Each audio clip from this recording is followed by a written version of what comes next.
Last weekend I had a chance to see The Chosen, The Last Supper, parts 1 and 2.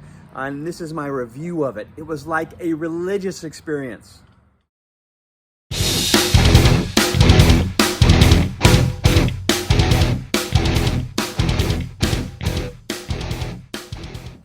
So that metaphor, it was like a religious experience, is used a lot. People talk about it in reference to like music or a concert or artwork or some event. It was like a religious experience. And what they mean, it was kind of transcendent. It was kind of mystical. It was deeper than the average thing. It was like a religious experience. They were moved emotionally, maybe spiritually. And so that's what The Chosen is like, especially like the season 5. It's called The Last Supper, and in theaters they showed parts 1 and 2. My wife and I went to see it last weekend. It was like a 5-episode or 5-hour marathon, and it was awesome. I loved it. Now, it's funny because, for those of you who enjoy The Chosen, you're not coming into this review with a skeptical eye. You're wanting to know, is it good? Was it as good as season 4? Yes. It's awesome. It's really good. And for those of you who come to this review, you're watching this and you're a little bit skeptical, I want to address some of your concerns. People talk about, well, is it biblical? Does it follow the Bible? Do they take creative license? And do they go too far with that? I don't know if I like that. I want to stick to just the Bible. Well, come on. Your church has a Christmas special with little kids in it, and they mess up their lines, and they knock over a wooden sheep, or they drop the little doll that's supposed to be baby Jesus. And, how biblical and accurate is that? Nativity scenes, they may have the wrong animals there. They may wear the wrong wardrobe. They may take some creative license in the lines. And you don't seem to have a problem with that, or do you? Are you so critical that you're going to make a stink with your church? Or go online on Nextdoor. Nextdoor is my favorite app because it seems like it's just old people being grumpy all the time, complaining about things like the plastic shopping bags at the local grocery store. It's ridiculous. You wouldn't believe how much fun we have laughing at that, or amount of grumpiness that's there. But are you going to really make a stink on social media and talk about how you're offended or you're so disappointed that The Chosen was not biblically accurate? Well, they are biblically accurate. They take the whole direction, the whole story from the Bible, and they have, they take in interpretations. They go, what does this mean, and how can we represent this on the big screen? So anytime you're taking the scripture, the written word, and trying to bring it to life on stage, that is taking creative license. Just the very act of doing that is taking creative license, because how accurately can you know that you're being accurate? How strict can you be? How can you know that you know that you know that this wasn't how it happened? That they used their right hand instead of their left hand to pick the kernels out of the wheat. What is up with that? So creative license is a wonderful thing. It allows us to fill in the gaps for our imagination, for our edification. This isn't scripture. It's based and inspired on scripture. It's accurate. They don't defy scripture and fly in the face of scripture and say things like, the apostle said it's okay to smoke dope. No, they don't do that. But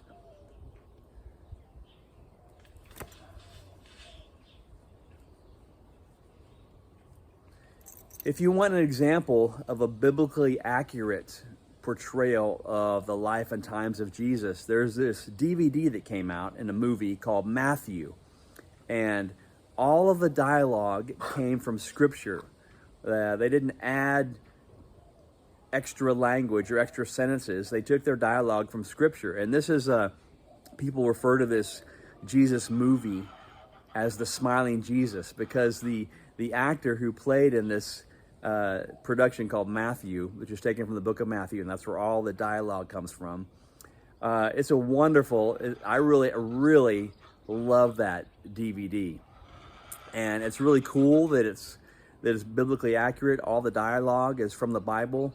So if you want that, there you go. You've got the Matthew. If you want something else that's been done well, watch The Chosen. So it fills in the gaps. You might wonder about the disciples. How did they get along with each other? Well, this show kind of takes that question and gives some flesh to it. Shows you how it might have been. And so if you watch a presentation of how it might have been, there's something there to make you think. And your thoughts are upward. And if you're digging into the scriptures to find out, is that accurate? That's a good thing. You're diving into the scriptures. You're being a Berean. Like the way that sounds? And you're checking out to make sure this is so. That's a good thing. So this art is pointing us to Christ.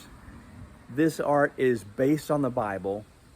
And this art takes a intelligent, researched, best guess approach to filling in the gaps. How did Peter and James and John get along with each other? How much competition was there? What might it have looked like when Mary Magdalene had demons cast out of her? What might it have looked like when Jesus rode in to Bethlehem on a donkey, on the colt of a donkey? By the way, I decided to just come out here and record this with my hair just completely messed up, just to see how much I can get away with and how ridiculous I can look on some of these videos. So it's kind of a fun thing I've done for a couple episodes. Usually I care about my presentation and how I look, but sometimes I don't. And so this is one of those fun times. Anyway, I digress. But the season 5 has Jesus riding in to Jerusalem on a donkey, and it's pretty awesome. And you've probably seen adaptations growing up. Maybe on Palm Sunday this coming weekend, you're going to see people bringing palm branches and waving them like they did, and laying their coats down on the ground so Jesus' donkey and the disciples can walk on it. And what a great thing that would be to honor somebody. You think of like a man in old town London, and a woman is crossing a muddy street, and he runs ahead of her and takes off his cloak and lays it down so she can walk on it. That's a chivalrous act. It's an act of honor. It's like so that person doesn't get their nice shoes muddy. And to throw your coat down before the Messiah who's entering the city is an honorable thing. So one thing I want to comment about season 5 of The Chosen, and this, you could call it a spoiler alert, but man, this happens in the first 5 minutes of the show, so it's not like I'm spoiling some ending or something. Lee Harvey Oswald did it. Oh, sorry, didn't mean to spoil Kennedy assassination investigation for you. Here we go. So season 5, Jesus is entering the city on a colt, and he enters through the sheep gate, through this one particular gate of the city. And it's so cool, and this shows the biblical research and insight they put into it. Some of the Pharisees and the disciples, they realized that this person entering in on a colt is a sign of the Messiah. And they're stressing out about it. They're making a big point of that. Like, what is he doing? He's implying that he's the Messiah. And so that's like the research into this show coming to life on the big screen. And you might watch it on the small screen or on your TV screen. It was so fun to watch it on the big screen. My wife had bought me tickets to see the Led Zeppelin documentary on my birthday back in February, and got tickets, and I was kind of deciding, I don't want to see the IMAX. I do want to see the IMAX. So she bought tickets to AMC theaters and the IMAX theater. And so we had these gift cards for AMC left over. So it was almost like going to see a free movie. It wasn't like cash coming out of our pockets in the month of April. So it was kind of a fun last weekend to go see The Chosen Season 5, The Last Supper, Parts 1 and 2 at the theater on the big screen. So anyway, that was just a wonderful moment, and kind of cool, and shows you the insight and thought behind the show. Is that the Pharisees were seeing what was taking place, and they were reacting to it like oh no, this is blasphemous. You know, he can't be the Messiah. He shouldn't be riding on a donkey, coming into Jerusalem in Holy Week, going to the gate where they bring the Passover lambs to go to the priest to see if the Passover lamb is accepted. All that awesome stuff. There's so much really cool history and scripture and information to dig into this week in Holy Week. Check out on your own time. And this isn't a spoiler about The Chosen. I'm deviating now. Check out the whole thing about the priest approving of the lamb and the high priest Caiaphas and what he did with Jesus being the lamb. You know, check that out and see if there's some prophetic insight there. So join the discussion. Tell me how much you hated this review. Tell me how much you loved it. Just tell me something. I'm lonely out here.